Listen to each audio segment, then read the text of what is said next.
আসসালামু আলাইকুম ওয়া রাহমাতুল্লাহি ওয়া বারাকাতুহু। আমি কখনো নিজের ভয়েস দেওয়া ভিডিও করি নাই, কিন্তু আজকে বাধ্য হলাম করতে এই পরিস্থিতির কারণে।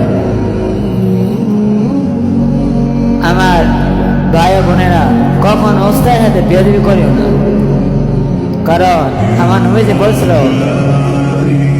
কেউ ওস্তাদের বেয়াদবি করে সে মরা কমবে। আমরা থাক সে না করুক।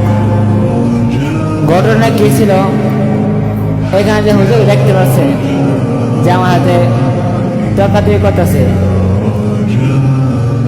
সে তাকে সে ফোন দিয়েছিল আর কি। ফোন দিয়া বলতেছিল কে কে চোরাবাদি খাচ্ছে তাকে বিচার করতাম। এখন কথার ভিতরে এসে বলছিল এই যে ফাতেমা আর আলমনের কথা।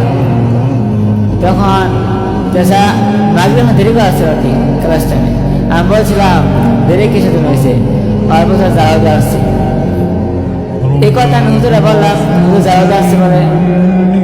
তখন হুজুর বলে কই না, আমার চাই নাই। আমি তো বললাম বলতে পারি না, বললাম।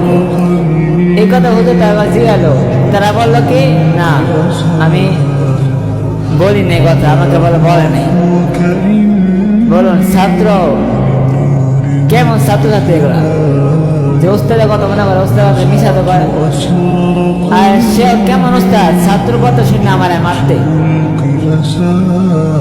আফসোস বিষয় এটাই যে শেখকে বলে আপনি সম্মান পেলাম না। সম্মান দরকার নেই, একটু মানুষের ভালোবাসা হইতাম তাদের কথা আছে, কিন্তু এটা পাইনি। আমি কখনো আমি তার দোষ বলতে